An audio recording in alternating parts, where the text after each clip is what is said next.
tokotany Ambonionana, komina Andranomavo Mananjary, andray fepetra amin'ny fitrandrahana volamena ataona orinasa vahiny ny vahoaka. Sanina fanapozinana ara-tsakafo tetsy Ambohimalaza ao anatin'ny fikarakarana ny antota-taratasy ny fanoherana. Fifidianana loholona antobola 80 tapitrisa ariary, fanoliana ankolaka, fampiakarana azy ho avo efatredy. Manatra ny fiarabana tompo klasy tompoka vavy tonga soa atao anatin'ny fotoana ny fampalalam-baovao eto amin'ny fahitalavitra MBS, asana empanajana ianao anaraka ny fampalalam-baovao hatramin'ny farany.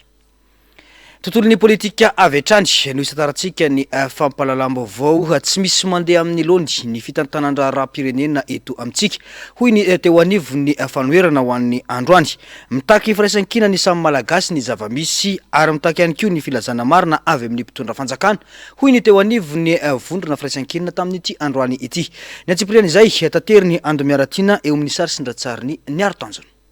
Tsara dalàna, tsara drary ny zava-misy ananavoaka malagasy, ho ny Flora Valmanana marika. Tsy sahazany malagasy ny tsy fandriam-pahalemana izay mampikakaiky any maro na antanan-dehibe izany na ambanivohitra. Mila mirahina ny malagasy ary tokony joro ilaza ny zava-misy marina kosa ny mpitondra fanjakana manoloana ny olana misy, hoy ny fanazavany. Tsy mendrika, tsy sahaza amin'ny voaka malagasy ny zavatra manjoantsika amin'izao fotoana izao. Raha tsy teny fotsiny aho hoe ty fandriam-pahalemana ty, ty etraketraka etsero ty. Tena ontsa mihitsy aho mahita an'ilay hoe etraketraka ny sasany a tsy fisin'ny fandriam-pahalemana na eto an-drenivohitra na any ambanivohitra. Le tetra 67 hectares fotsiny tiako resahana. Le famonona le sinoa, tsy hoe sinoa vao tonga, sinoa fa mba manana na izy azy. Fa le mivoaka malagasy. De hitanareo koa ty etraketraka be any Mananjary. Fa ny aty ilaza fotsiny aho hoe tokony isika malagasy aloha no mirahina tsara, no mahafantatra tsara ny zavatra misy marina, ary izay mpitondra mba tsy teniteny fotsiny am'izay araky ny fihetseham-po anatina eo, fa tena ilaza marina tokoa inona ny zavatra misy. Ankoatra izay, potika ny fiariana vokatry ny delestazy. Miatraiky amin'ny fiainam-bahoaka sy ny toe-karem-pirenena izany. Tsikatitra izany manoloana ny fitaraina ny isan-tokantrano. Tamin'izany mitondra tsy nahita an'izany hoe delestage zany, tsisy an'izany feo zany. Zao nefa maty daholo na fitaovana ny trano na le mbo fiasan'le olo isan'andro an'andro. Andro tokony ny andron'ny malagasy am'izao tsisy miasa. Nefa reny amin'ny macroéconomique misy fiatraikany amin'ny raharam-pirenena. Mahita an'ireo le ankizy mbo mandeha any an-dafy aho hoe andeha any an-dafy zay président fa dia tena tsy ampy mihitsy ny enti-manana satria dévalué zato isan-jato mihitsy volatsika 100%. Tsisy tsony fa zany natao hoe vola baoritra. Dia hiditra indray ny fampianarana dia jeronareo tsara ny fanambarana eto jero hoe anampy. Tsisy tokany amin'ilay ray aman-dreny izay tena tokony azo an'ilay mbo fampidinana le vidiny le zavatra omena fa akitranona trano fotsiny dia lasany sasany ray. Manginy fotsiny manjaka ny fampiororona vokany miaina amin'ny tahotra ny malagasy, mitazapotsiny manoloana ny fitaka sy ny filazana tsy marina ataony mpitondra aminy. Tsy hitako mihitsy izay teneny hoe ahoana ary ty, tsy fahalalana mihitsy le sa tena fanainy iny. Zay matsiny tsy tovizan'le fisainan'ny malagasy, tena malagasy tompo tanindrazana malagasy raisy reny a gasy mahafantatra tsara hoe zao mifahotriny. Sy le malagasy miseho endrika fotsiny ery dia mamitaka an'reto vahoaka rehetra zao no autoroute nandeha tany dia gaga ty. Hoanareo mbola tsy nahita an'izany autoroute dasika be any Allemagne sy any Europe zany, any France zany dia autoroute iny dia lasa fiteny ary amin'ilay autoroute, tsy autoroute io, tsisy mety mandray andraikitra. Tahotra sisa mahazo mivoaka malagasy. Sao dia gadraina. Eto dia milaza aminareo tsara. Fa izy zao ny chairperson mpitondra zany amin'izao fotoana izao. Izy zao ny chairperson SADC izay ivondronan'ny firenena 12. Noho izany tsy maintsy modelina, tsy maintsy manaraka tsara izay protocole tokony arahana izy, ary tsy maintsy tsy vitan'izany. Misy olona miaraka amiko eto zao eto Madagasikara, satria izay moa zany tsy nasaina tamin'ny fivorian'ny SADC, mijery akaiky amin'izay. Ny hevitra ny sasany fa hoe tsy afaka anao ninino ireo mpanohitra eo azafady. Inona fotsiny ametrahana eto inona fotsiny ilana ny traikefananany fototra iorenan'ny fampandrosoana ho ana firenena iray ny fangararana raha-pitantana eo amin'ny lafiny arabolna indrindra na ny transparence budgétaire ho iatrany ny filoa ravalomanana tsy misy eto amintsika nefa izany efa nametra-pialana raha mpitondra tany ivelany manoloana ireo tranga eto amintsika ireo hoy ny fanamafisana tsisy raha manjary amin'ny firenena anankiray raha tsy mazava tsara aloha ny teti-bola fandanina azy nefa tsy zay tsy manaraka an'izay lalàna zay taitaitao dia tonga dia ndaotsika anao an'ity asa ndray zay zavatra ataony ndaotsika anao an'ireny krisarisy iny ndaotsika anao an'izao tsisy mandala ny teti-bola tonga dia manala tena ho azy eo le olona raha vao tsy manara-dalàna tonga dia aminazy izy izay démission tenao ny vice prime ministre ny anglisy tonga dia niala izy zatra kely tsisy dikany akory ny zatra andresahana fa ny ty atsika tsy za raha ty azy ohatry izy dia eo izy mifikitra ohatrany dita eo loza tena loza mihitsy mazavoaka malagasy asa raha oviana re ankoatra izay mampametra-panontaniana ny tsy fanehol'ny madagasikara ny safidy manoloana ny fivorian'ny firenena mikambana momba ny palestina sy israely fahadisoana goavana izany ho an'ny madagasikara hoy izy ivory tsy ho ela manomboka amin'ny fahavalo amby folo ny volana ho avy zao ny firenena mikambana ijery dia tokony manana ny position tsika isika sy nilaza ny hevitra zava-dehibe reny amin'ny tena diplomasia dia tsy maintsy manome ny positionao anao hoe zao zavatra tsy misy resahana ka dia entinareo zao milaza n'izany fa hitanareo tsara fa matoa manoratra ny zavatra sy mitantara ny zava-misy tsisy diso reny raha misy mahita hoe diso reny lazao aho satria tsy zary rery manao an'ireny fa maka an'ireny vaovao etsero reny aho hitantaraina zao ny zava-misy ilaina ny fahaizana diplomasia rehefa mitondra ny firenena hoy ny filoa ravalomanana tsy afaka misaraka amin'ireo mpamatsy vola mahazatra i madagasikara saingy ilana fandanjalanjana izany isika eto madagasikara nahoana nataoka tsy miaraka amin'ireo mpamatsy vola ireo sahirantsika nefa koa nefa miaraka amin'ireo tsika ka tsy mandanjalanja tsara dia ny azo nataony zay ananinazy eo ka zava-dehibe loatra no tena izay migere diplomasia zay tena fanahinina sa tena tsy faizana ao fa nitondra ny hefiny manoloana ny fifidianana lolona ihany koa ny filoa ravalomanana marika nandritra ny fotoana ity nambarany fa misy ny lalàna mamaritra momba izany fifidianana izany eto amintsika kanefa tsy voaja tena tokony atao ve ny fifidianana fa tsy tokony atao satria mbola misy an'ireo le commune marobe zay nanganarina zay navadika zay namisavina ao daholo zany karazana zavatra tsy manjary tsy vanina zany tena gaga mihitsy any amin'ny faritra aniny ty izy makany amoron-davy iny any miandro vazo efa mera le olona efa nahazo didy avy amin'ny tehana ny tribunal administratif enao no miakatra re amin'ny conseil d'état tsy izy ndray fitinona izy mba mety izy nareo fa nareo dia tena manao zay tena ampahorin'le olona fotsiny zay no natokana n'olona mihitsy hoe tena tsindry ve sa dia tena be loatra ny ino ty izy ny fampitahorana tokony hijoro ohatra amin'ny fanajana ny lalàna sy ny filazana ny marina ny mpitondra fanjakana eto amintsika isika raha teo no mitantana ny vondrona sadek amin'izao fotoana izao misy ny fenitra tokony arahina sy ampiarina manoloana izany fa tsy voninahitra na fisehosehoana fotsiny mampitantana io vondrona io tontolon'ny diplomasia eo amin'ny madagasikara sy ny any ivelany kosa indray dia ny 12 septambra lasa teo dia nekeny ny fiaonamben'ny firenena mikambana ny fanambaran'ny New York na ny déclaration de New York manaiky ny fisina fanjakana roa dia Israely sy Palestine sy ny vahaolana ho azy ireo tsy naneho hevitra mahakasika ity raharaha ity anefa i madagasikara izay mitarika ny sadek amin'izao fotoana izao ary ao anatin'ny vondrona afrikana fahadisoana ara-moraly ary fahadisoana ho an'ny ara-diplomatika no ataon'ny madagasikara manoloana ity tranga ity hoy ny filoha teo aloha Marc Ravalomanana ny antsipriana izay firenena 270 no nanaiky ny déclaration de New York izay manaiky ny isina fanjakana roa samihafa dia i Palestina sy Israely sy ireo vahaolana miaraka amin'izany firenena 10 no nanotra izany ary 12 hafa no tsy nifidy firenena afrikana 4 no tsy nanatrika ity fiainana ity dia i Guinée-Bissau, Liberia, Benin ary Madagasikara nandany tolokevitra ny ankamaroan'ireo firenena mivondrona ao anivon'ny SADC toa ny Afrika Atsimo, Angola, Mozambique, Zambie, Tanzanie, Zimbabwe, Namibie, Botswana, Seychelles, Lesotho, Malawi, Maurice ary Comore.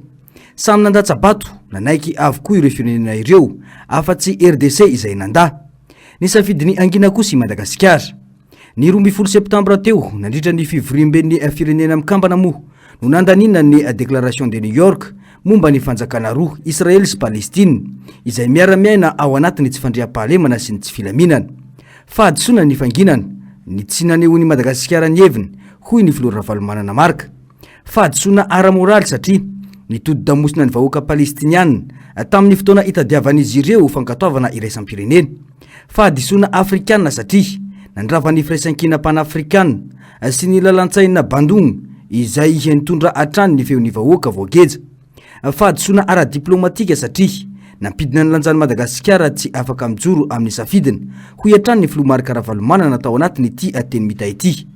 Manana ny tantara ny Madagasikara, niezaka nampifanaraka ny foto-kevitra ny jorony tamin'ny lalantsaina iombonany rehetra i Madagasikara hatramin'izay dia ny fahafahana, ny fiandrianam-pirenena ary ny firaisankina. Vohitsakitsaka nefa ireo lalantsaina ireo ny 12 septambra lasa teo raha naneho ny heviny Afrika nangina i Madagasikara ary raha nyteny izao tontolo izao dia nandositra i Madagasikara hoy hatrany ny filoha Ravalomanana. Fotoana anitsiny izao fahafambaraka ny Madagasikara izao ankehitriny anazavana ny toerana sy ny hevitsika manoloana ity raharaha ny Palestina sy Israely ity. Tsy maintsy miray feo amin'ny vondrona afrikana sy ireo mpiaradia amintsika ao anatin'ny SADC i Madagasikara izay mitarika ity vondrona ity amin'ny ity taona ity hoy hatrany ny fanamafisana. Tokony hiaray joro amin'ireo vahoaka miady ho an'ny fahalalahany sy ny maizy azy koa isika hoy ihany ny filoha Ravalomanana izay nanamafy fa tsy afaka ny anginana itsoka fotsiny toy izao i Madagasikara satria ny fahanginana dia manafoana ny asina ary mampietry ny voninay pirenena. Izay ny taratasy teny mita nataon'ny filoha pirenena teo aloha Marka Ravalomanana iny fa ho an'ny mananjara vetivety isika ao anatiny ity vaovao manaraka ity. Olona roa no namoy ny ainy ampolony no naratra vokatry ny aintrano goavana nitranga tao amin'ny fokontany Anosinakoho Mananjara renivohitra omaly ariva. Goavana ny takaitra potika ny ankamaroan'ireo trano fonenan'ny mponina izay tombanana manodidina ny 400 tafo raha ny atatitra ofisialy. Tsy nitazapotsiny izany hafavoazana izany ny teo anivony firaisankina fa ny ray fo sy ny aramboina tamin'ireo avana izay tratra ny famaizana tany antoerana ka nandefa fanampinina mitetina 4 tapitrisa ariary ho tsinjaraina amin'ireo fokontany telo izay lasibatry ny fahavoazana. Ny antsipriana izay vaovao izay. Nandravarava ny afo tao Mananjara omaly nanomboka tamin'ny 4 ariva. Fokontany telo lasibatra izay misy tafo tombanana ho 700 sy ponina mahery ny 2 arivo raha ny tatitra tsy ofisialy. Isan'izany tao Anosinakoho, Masindrano ary Ankarano. Botika, lasa lavena tao anatin'ny Drempimaso ny fananana ny Hoariana ny taonany maro. Rava fananana ny ankamaroan'ny mponina vokatra izany ary misy mihitsy aza ireo tsy manan-kialofana. Sarotra nofehezina ny afo vokatry ny fitsokan'ny rivotra mafy teny antoerana. Ka tany amin'ny 10 ora alina taona ho any vao voafehy ny afo, izany hoe tao anatin'ny ora 9 be izao ka nanamora ny fitaran'ny afo.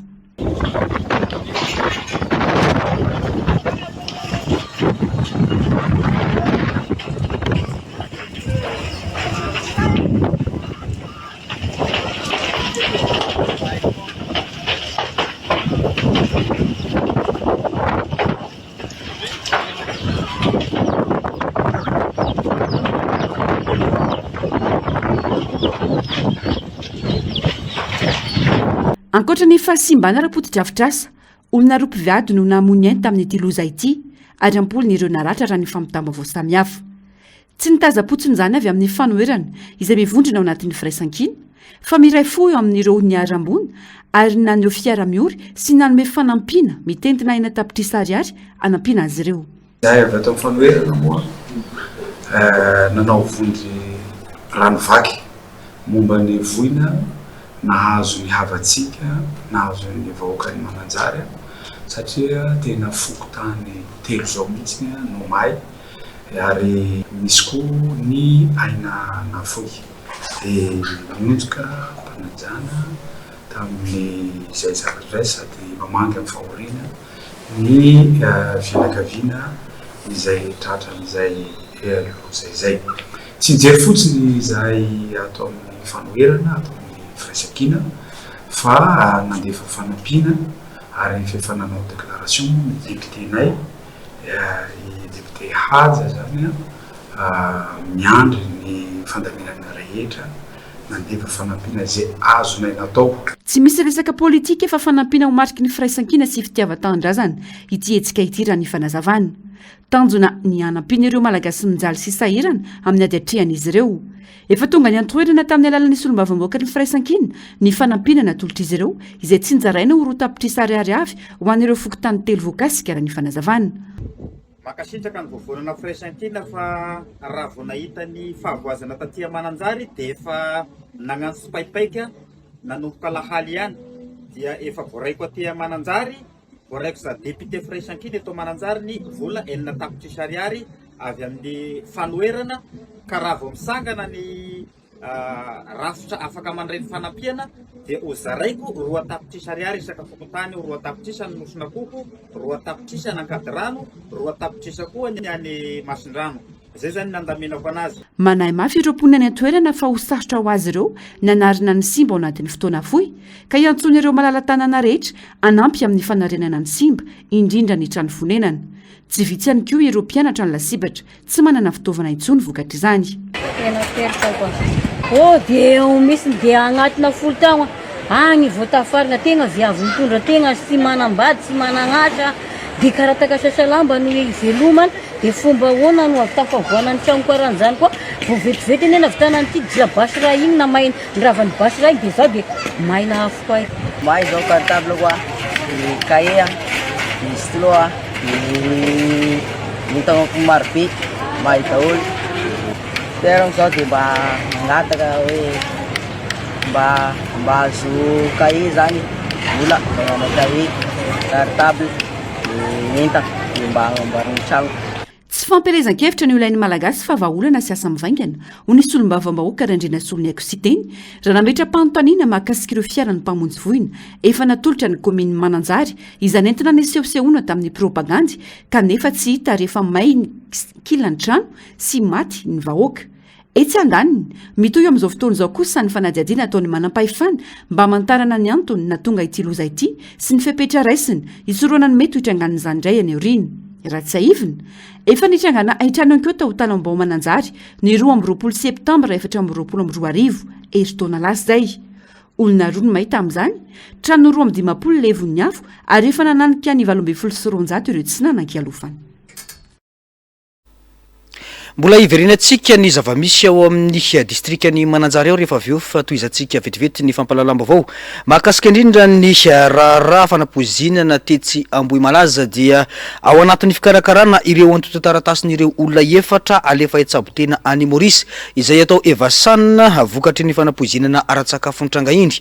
ny eo anivony firaisan-kina amin'izao fotoana izao. Farafatarany dia ivaly ao anatin'ny 700 ora izany raha ny fampafantarana nataon'izy ireo tamin'ny ity androany ity. Ankoatra izay dia manameloka tanteraka ny fampiasan-kery nataony mpitandro filaminana nahafatiny iray tamin'ireo mpiaro-tandrazana ao Benetsy ny solombavambahoaka sy teny randriana solonyaiko. Ny antsipriana izay vaovao izay. Tsy misy toy ny intsony raha fanapoizinana ara-tsakafo teny Ambohimalaza fa mijanona tamin'ny resaka Belladonna sy Datorahatra eto. Telo volana katroka ny 14 septambra lasa teo no nitrangan'ny loza nafatesan'olona 730. Olona 7 no manao ny fitsaboana amin'izao fotoana izao. 4 amin'ireo no iantohany avy amin'ny fanoherana ny fandefasana azy ireo anohy fitsaboana any ivelany. Ao anatin'ny fikarakarana ny antota taratasy rehetra izy ireo amin'izao fotoana izao ka farafatarany ivala atao anatin'ny 720 ora ny mahakasika izany ho ny filoha mpiara-mitantana ny firaisan-kina androany. Mba ny neny ankizy izay marary fito sisa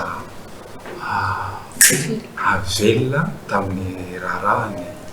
resaka anniversaire iny zany. Fefa vita presque vita tamin'ny tsy mora dia atoato zany mety anatin'ny 48 heures tsy maintsy anao fanambarana zay. Satria ny tanjonay dia zao mba hialana zay aiaina zao an'izy momba niny satria azadinona fa Debora sitrana nivoaka taloha nefa maty tampoka zay ny antony nanosika anay avy atao amin'ny fanoherana hoe mba hialana amin'izay hahiahy-tsiavanana zay mba hahatonga an'ilay esprit satria tsisy isika rehetra zao haniry hiaina tamin'ny zavatra niainandreo ankizy tanora malagasy zay fifatena mba vahadiny fahafatesana mively ary tao anatin'izay zay sitrana ndray misy maty. Ankoatra izay nampiakapeo manoloana ny fihetsika sy fampiasa-kery ataony mpitandro ny filaminana ka nafaty ny iray tamin'ireo mpiaro tanindrazana ao Benetsy komina Ankilimaninga ny solombavam-bahoaka sy teny irendrena Soloniaiko. Misy olona ampiasain'ny fanjakana no hitra ireo olona mitsipaka ny basy toliara ao an-toerana ho ny fanamafisana. Lavina ho izy ny filazana sy ny resaka natao fa nanao fakana-keriny na sandahalo ao amin'ny komina Ankilimaninga ireo olona manohitra ny fitrandrana Fasimainty izay efa mambolana maro no miafina tanatsiala noho ny sava ao ataony mpitandro filaminana azy ireo. Nanao fanambarana ny préfet tao Toliara miaraka amin'ny chef de région tao Toliara miaraka amin'ny miaramila tao Toliara fa resaka kidnapping le izy. Ambarako eto fatapoko fatapirenena fa raha resaka kidnapping de kidnapping iny. Nanao fanambarana koa izy tsy resaka raharahany base Toliara. Ambarako mahasolombavambahoaka ny Madagasikara fa raharahany base Toliara iny fahafatesany olona anankiray iny. Averiko indray raharahany base Toliara disadisa misy eo amin'ny fokotany zay foroniny eo amin'ny commune zay forony zao fitondram-panjakana zao mba hampisy korotana fa tsy resaka kidnapping hoe hakana vola tsisy an'izany. Manino zareo tsy nanazava kidnapping de na resaka vola. Manino rehefa ny maty le olona noetiny havany teo noetiny reny olona ataony zareo nanao kidnapping reny manino tsy nisamborony gendarme satria raharahany base Toliara le izy.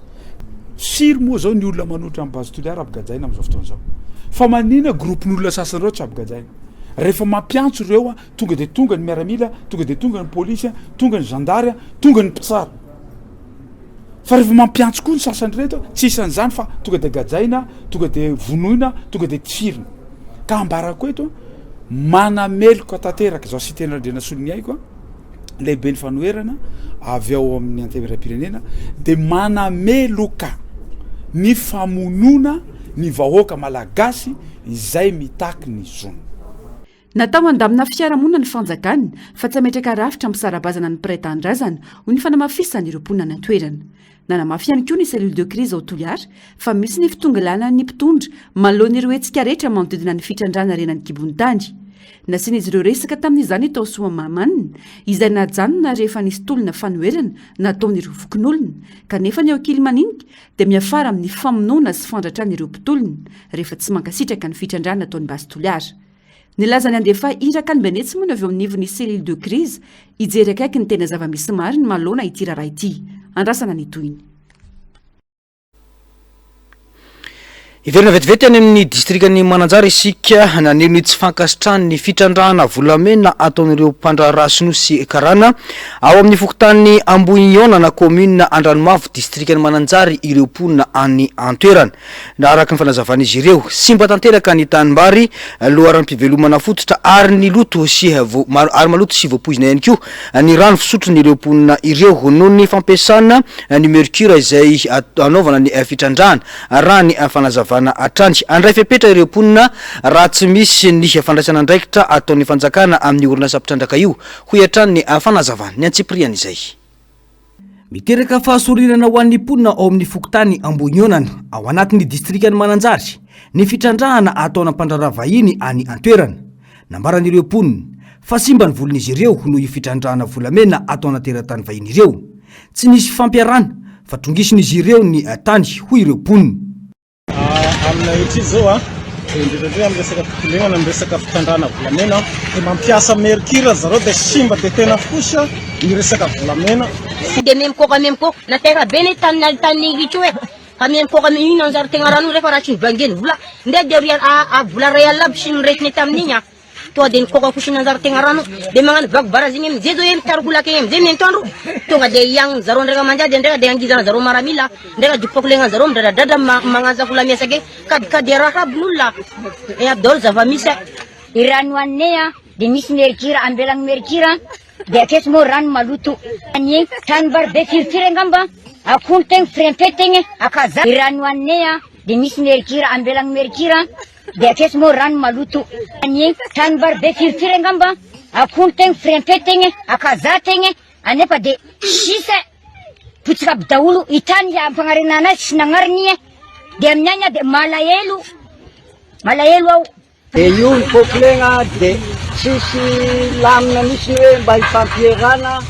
na dia atao hoe mangatakandro azy izy na sisy vola sisy an'izany fa tonga dia magnapotsika fotsiny simba ny tanimbary maloto sy voapoiziny mercure ny rano fisotro tapitra voatrongy sy potika avokoa hatramin'ireo voly toy ny akondro sy ny mangahazo ary ny maro hafa raha ny vaovao miteraka tsy fahasalamana koa ny akora ampiasan'ireo teratany vahiny mitrandraka ireo satria mivarina any anaty rano fisotron'ireo mponina izany raha ny fanazavana atrandy io rano maloto be io tena hoaniny atsy dia zay zao a miteraka aretina aresaka fahasalamana aminay atsy mahasimba ny resaka ranonay atsy zao a dia io rano maloto be io a hitanareo io a no rano hoaninay atsy eo anatrehan'izany rehetra izany anefa dia tsy avelan'ireo teratany vahiny mba anatsara ny toadrano na ny baraza azahoany izy ireo mamboly amin'ny tanimbary antsisa tavela ireo mponina vao miditra ny faritra voalaza mantsy dia mpitandro ny filaminana no mitsena ny vahoaka ho iatrany ny fanazavana vago baraza igny amizay zao hoe mitarikolaka igny amizay mentondro tonga dia iagniny zareo ndraika manjady ndraika dia angizana zareo maramila ndraika dipakolegna zareo midradradrada magnanjako lamiasake kadikady raha abin'olona aby daholo zava-misy etsy ankilan'izay anefa tsy vita ny fotodrafitrasana ampanantenaina ny vahoaka izay nataony ity orinasa ity mba ahafahan'izy ireo mitrandraka amin'io toeran'io iamafy ny tolony ary mety hiafara amin'ny fanakatonana ny fitrandrahana izany hoy ireo mponina ndray dia vola ray alina aby sy ny resiny tamin'igny tonga dia nikoka kosiny anjara-tegna rano dia magnano vago baraza igny amizay zao hoe mitarikolaka igny amizay mentondro tonga dia iagniny zareo ndraika manjady ndraika dia angizana zareo maramila ndraika dipakolegna zareo midradradrada magnanjako lamiasake kadikady raha abin'olona aby daholo zava-misy rano annay dia misy mercure ambelany mercure dia akesy moa rano maloto saka sy magnatanteraka an'io izy dia miala signa efa tegna katogna le tanteraka fa satria marimba no aviny io raha io andrasany ny fivoaram-baovao lafim-baovao afa-tanteraka kosa miaina anaty azy natanteraka ny mponina aobeza apotika sy simba ny fiveloman'ny mponina noho ny afitsoky ny jirama efa ho herinandro mahery izay no tapaka ny herinaratra tao antoerana raha ny fampitam-baovao nanjavona ny fampanantenana nataony fitoram-panjakana roa volana lasa izay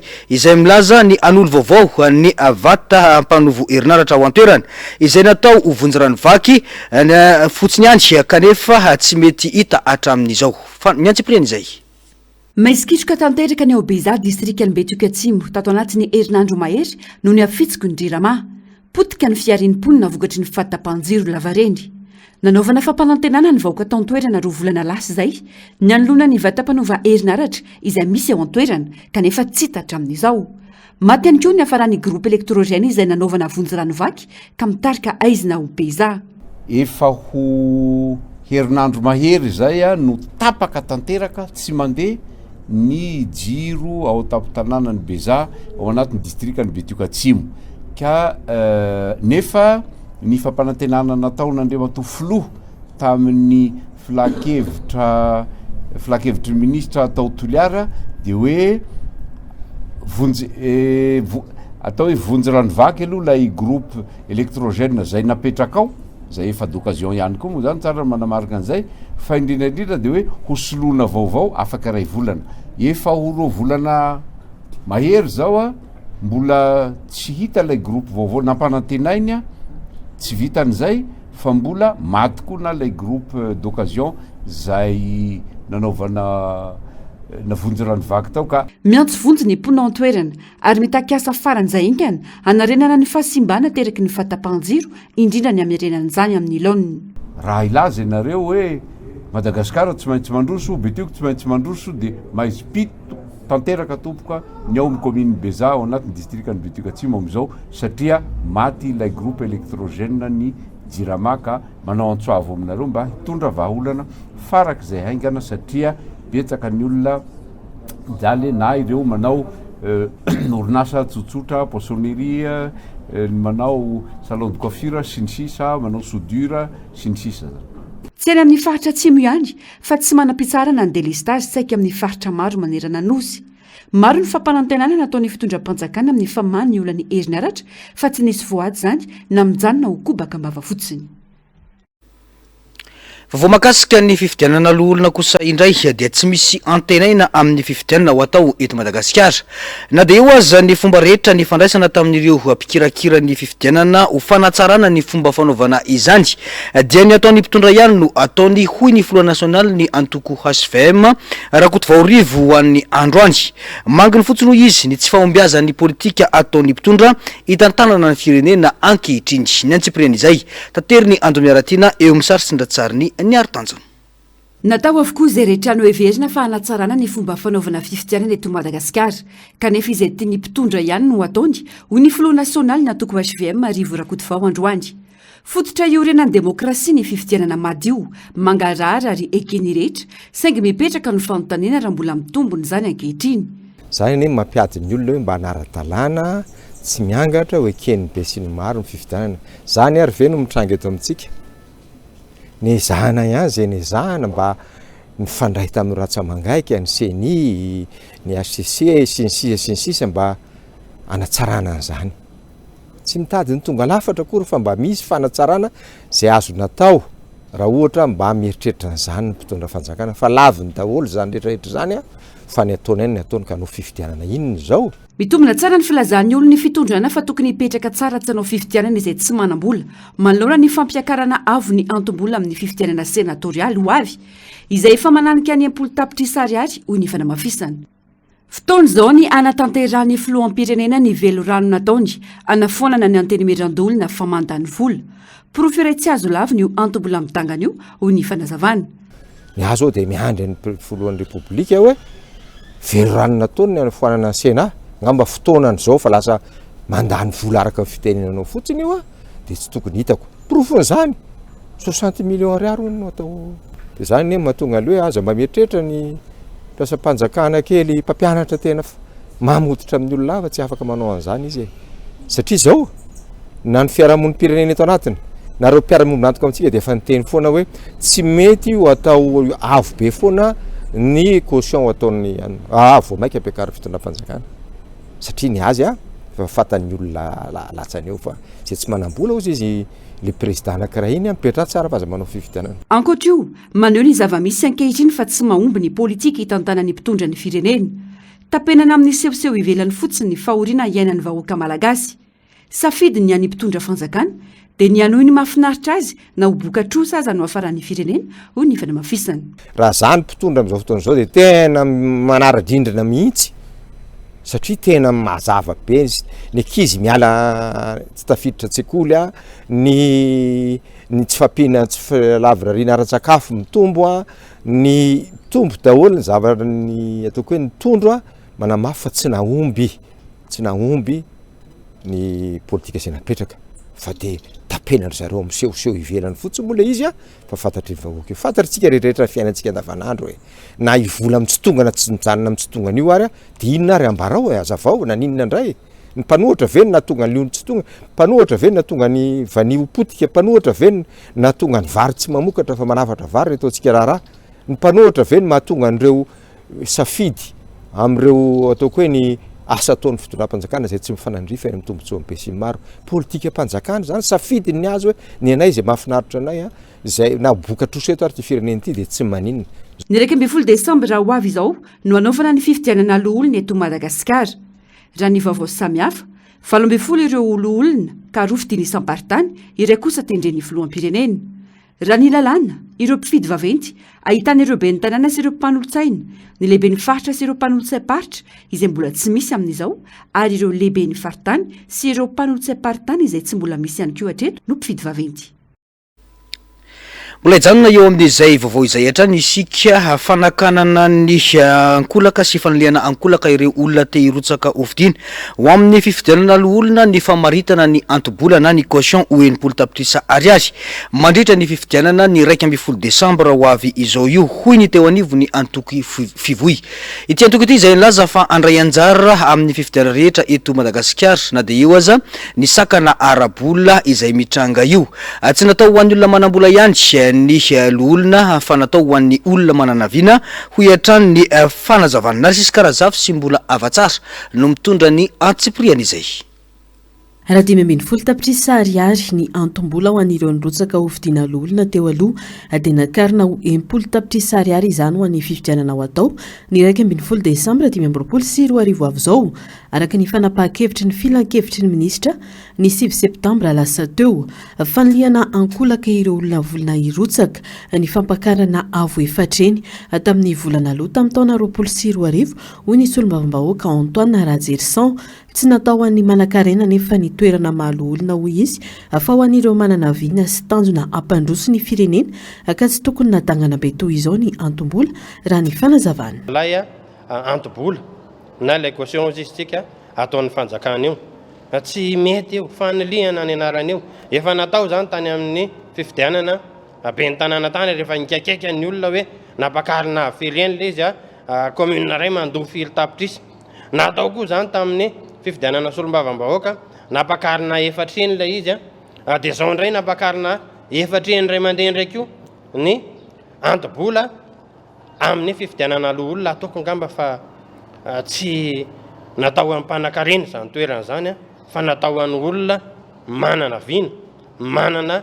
azon-damosina tsara ary manana tanjona ary vonina ny aro ny rafitra eny fotony fa tsy sanatriny vavaladiny lela hoe apakarinareo ambony be io dia nareo rery ny latsaka ao anatin'izay tsy mety tena tsy mety efa io moa ny tapahandry zareo eo dia lasa tonga amin'ilay fitenenana hoe tikano tsy tikano le izy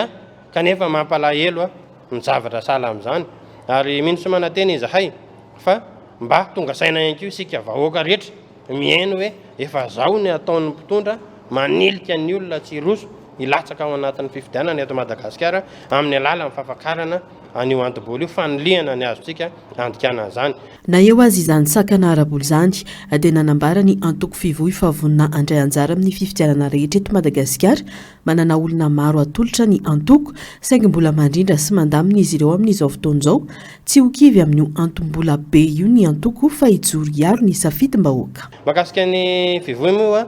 dia efa nteny foana izahay fa ny fivoy dia andray anjara amin'ny fifidianana misy rehetra eto Madagasikara ary voniny izahay androany zay mbola tsy afaka amin'ny teny ary tsy afaka ny teny hoe iza makaiza na iza ny akaiza ilatsaka amin'iza fa manana mpikambana be dia be izay miaraka aminay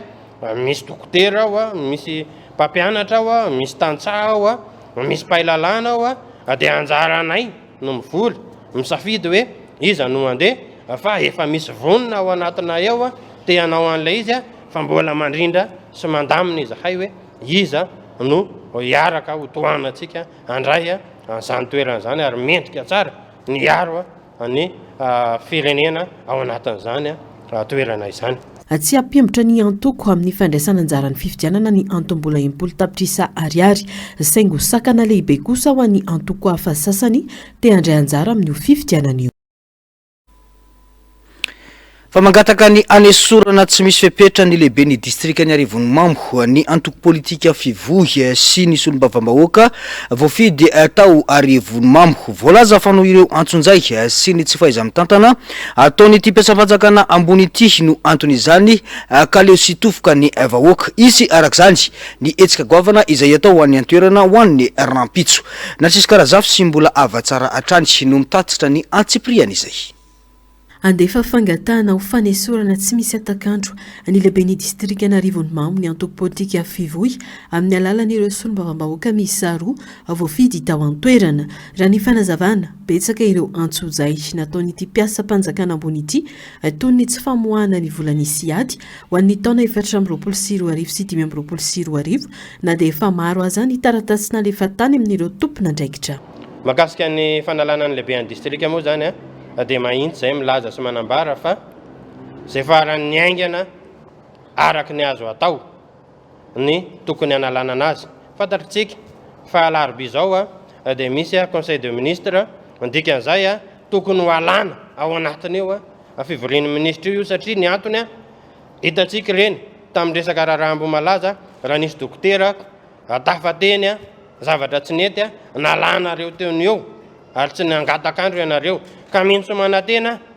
fa torak'izay ihany koa ity satria efa tena tsy firarahina mihitsy ary efa tena famotehana an'le fiainam-bahoaka mihitsy ary efa tena fanakorontanana an'le fiainam-piarahamonina mihitsy no ataon'le lehibe any distrika ka raha velanareo eo izy dia hiteraka zava-dozy io ary hiteraka olana saribahany io ka mangataka izahay farak'izay aingana indrindra no analana zany lehibe any distrika an'Arivomamo zany. Ankoatra izay tsy misy mandeha amin'ny laony ny fitantanandra ara-panjakana ao Arivomamo no ny tsy fahamatorany lehibe ny distrika vokany miitsoka ireo asa fampandrosoana ao an-toerana hatramin'ny fangatahana fambolekazo aza laviny leo sitofoka ny vahoaka ka mangataka ny fialany tsy misy atakandro hoy ny fanazavana. Ataonay io fangatahana io satria efa tsy zaka tsony efa tsy mety tsony lasa vato misakana tanteraka ho an'ny fampandrosoana ilay lehibe any distrika. Efa hitanareo reny fa hatramina resaka fahasalamana mikarakara fahasalamana ho an'ny olombelona izahay mikarakara ny ataontsika hoe fifampitsonjovana amin'ny mpiarabelona mba hahafahan'ny olona misitraka fitsaboana maimaim-poana no sakanana daholo endretraletra reny ka aminay dia efa fanaovana tsinotsinona mihitsy le izy ary efa sakana tanteraka irosoana makany amin'ny fampandrosoana mihitsy le izy ka hanaovanay izao fangatahana izao. Ankoatran'izay ihany koa dia tsy hijanona eo fotsiny izahay fa mangetaeta ny vahoaka te any eo neviny te angataka ihany koa misy fangatahana maro tsy zaka ny vahoaka amin'ny mahasolo tena vahoaka anay amin'ny mampitondra teny ny vahoaka anay ary amin'ny mahasolo-mbava ny vahoaka anay dia akasehatra izahay ahafahan'ny vahoaka maneho hevitra sy miteny ihany koa ary ho avoaka tsika ireo fangatahana satria fangatahana tena marary amin'ny vahoaka ihany koa dia tafiditra ao anatiny io resaka lehibe ny distrika io. Isy mora ampitso alarobia ny hetsika ataon'ireo vahoaka rehetra ao anatin'ny distrika an'Arivomamo izay tarihin'ny solombavambahoaka ao an-toerana anehoan'ny vahoaka fa tsy zaka intsony ny fanakanana ny fampandrosoana ataon'ity solotena mpanjakana ity raha tsy misy fipetraresina ho iatran'ny fanazavana dia iroso amin'ny dingana ambony kokoa ho iatran'ny Antoine Rajersan. Afaharoa manarakaraka an'izay raha ohatra ka tsy halan'ny tompona andraikitra izy ka izerizery ny tompona andraikitra ao anatin'izany dia roso foana ny dianay fa tsy hijanona eo ary tena vonina izahay satria tsy mety potika ny tanyrazana manimba ary io ny tena ataontsika hoe olana agoavana eto amin'ny tany sy ny firenena ity satria ngeza loatra ny antsana mampifandray amin'ny mpitondra sy ny entina. Ny mpitondra tena any ambony any tsy malala ny fijalian'ny entina ty ambany aty ny eo anelanelany eo manararopaty daholo manao izay daniny kibony zay manana fahefana kely tonga dia manageja mamadika volan'izany manindry mamotika mpiaramonina amin'izany ka raha ohatra ka tsy vonina ny ametraka ny tany tandalana izy ametraka ny tompona andraikitra manara-dalàna sy mahatsapany andraikiny dia azy ny azy fa izay dia angataka ary angataka hatramin'ny farany izahay. Raha tsy haivina antoko politika avao misondrotra ny vivoy manana solombavambahoaka efatra eo anivon'ny anteny meram-pirenena ary be ny tanàna manodidina ny 70 manerana ny Madagasikara andrasana araka izany ny mety toy ny rara. Lafim-baovao mahakasika ny zavatra tranga tetsy Antsahamanitra ny alahady lasa teo dia isan'ireo trangan-javatra matety tranga tato ato ny orakoraka ataon'ny vahoaka amin'ireo mpitondra fanjakana na solotenan'izy ireo mandritrana lanonana na fampisehoana misy eto amin'ny firenena izany. Ataoriny orakoraka nahazo ny sekretera jeneral ny ministera ny kolotsaina nandritra ny fanolorana fanomezana maro-boninahitra mpihira iray tetsy Mahamasina dia norakorany olona ihany koa ny floany anteny merandolona rehefa nandray fitenenana nandritra ny rindrakira izay nataony antoko-pihira tropetra ny polisy pirenena tetsy Antsahamanitra ny antsipriana izay. Mampametra-pantanina ny fifalaisan'ny vahoaka malagasy sy ny mpitondra ankehitriny. Tsy miambahamba manko ny malagasy maneho ny fahasorenany manoloana ireo mpitondra rehefa eny Ankalamanjana na anaty lanonana. Voatsela no niarana hita sy nandrehy ny nahazo ny sekretera jeneral ny ministera ny kolotsaina nahazo orakoraka raha nanome maro-boninahitra mpihira kalaza iray tetsy amin'ny lapan'ny kolotsaina sy ny fanatanjahantena Mahamasina. ny alahady teo indray nandritra ny rindrakira ara-pilazantsara nankalazana ny 15 taona ny antokopira tropetra ny polisy pirenena tetsy Antsahamanitra dia voarakoraka ihany koa ny filohan'ny antenemeran-dolona raha nandray fitenenana tranga izay manambara mazava fa misedra tsy fatokisana lalina amin'ny vahoaka malagasy ny mpitondra ankehitriny fanehoana mivantana ny fahadisom-panantenana tsy fahafampo ary indrindra amin'ny fitakiana fanovana rafitra sy fomba fitondrana izany misotranao nanome ny fitenenana tsika barako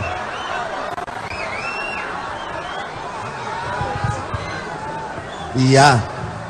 tsy manino le tsy kadra fa nisampadidaka ny kabary taoriany orakoraka nataon'ireo mpijery miaraba ny atao amin'ny polisy pirenena amin'izao fa 5 taona izao 10 taona izao ny polisy pirenena dia mitandro ny filaminana zany a miaramila ny tompo ry zareo a satria filaminana sy fiadanana tadiaviny eto amin'ity tany ity dia manarak'izay a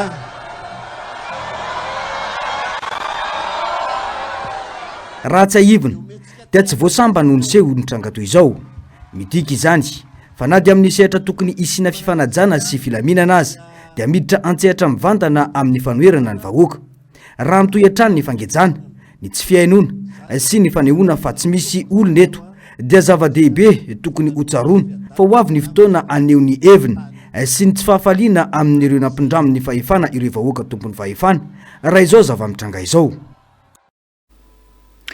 fa botry 420 no andray anjara amin'ny fifaninanana izay atao an'ny ramena antsiranana ny faefatra sy ny 15 ny volana oktobra ho avy izao andray anjara amin'izany ary homena sehatra manokana ireo tanora mpilalao malagasy miaraka amin'ny fanohanana ara-piarovana avy amin'ny base navale antsiranana raha ny fampitam-baovao ny antsipriana izay isan'ny sehatra iray mampisongadina ny fizahantany anatin'ny sport de vol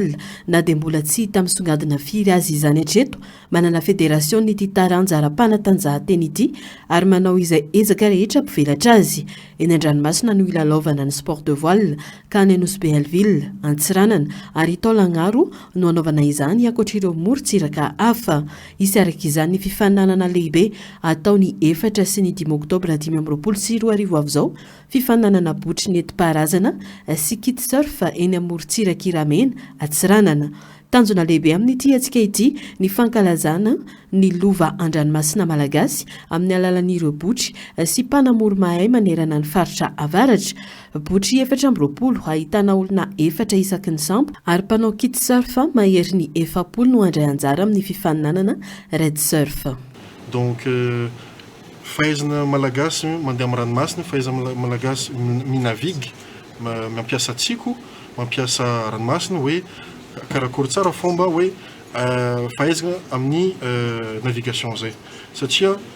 sambasamana hoe fédération malagasy de voile hoe andehanao hetsiky any avaratra sambasamana marina fédération malagasy de voile efa ela miexiste fa nefa tsy ampy budget tsy ampy sponsor zao misy équipe vaovao miasa mafy anatanteraka hetsiky ity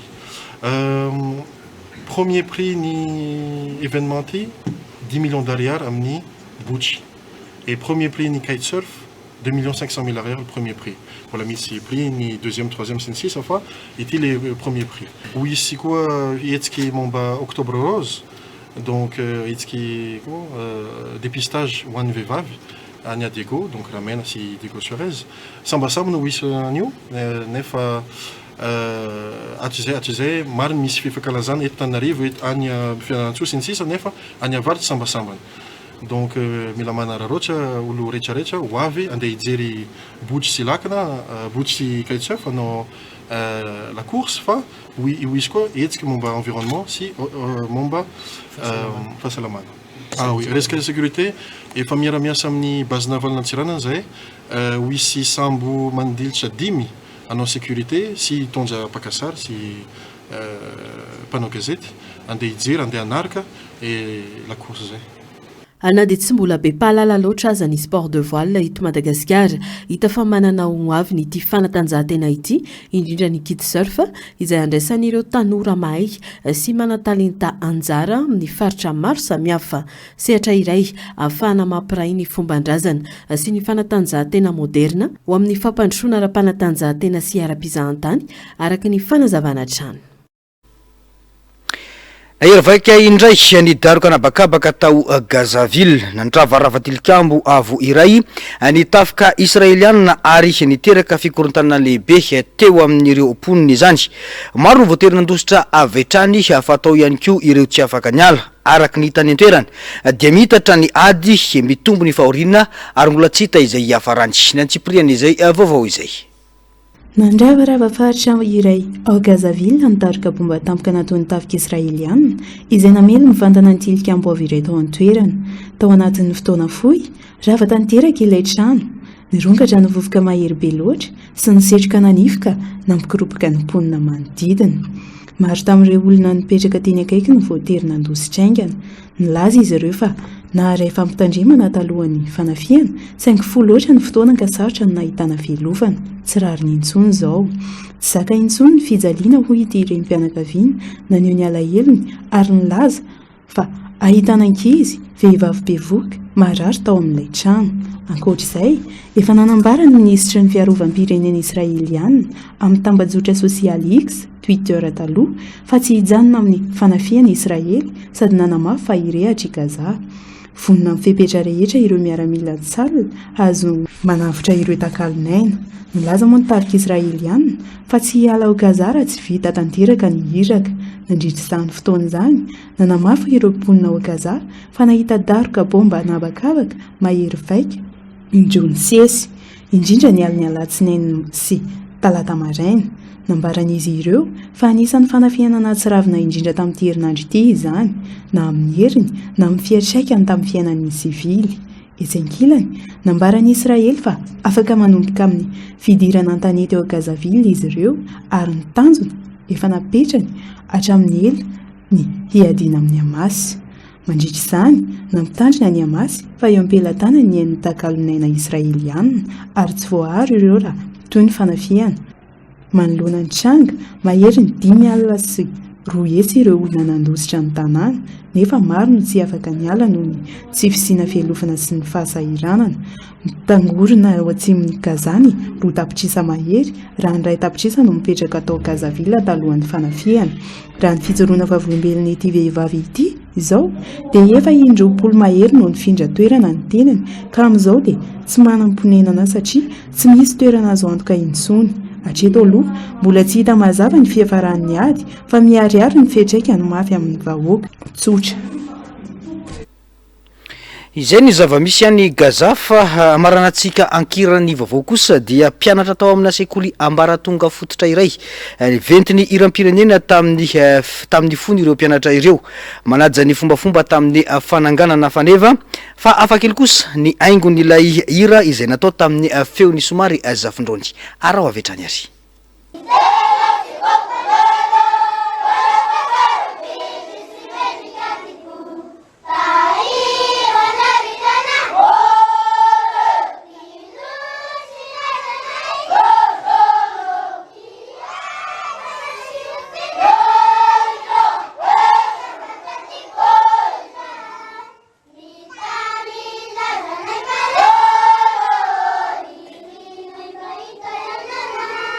Bye.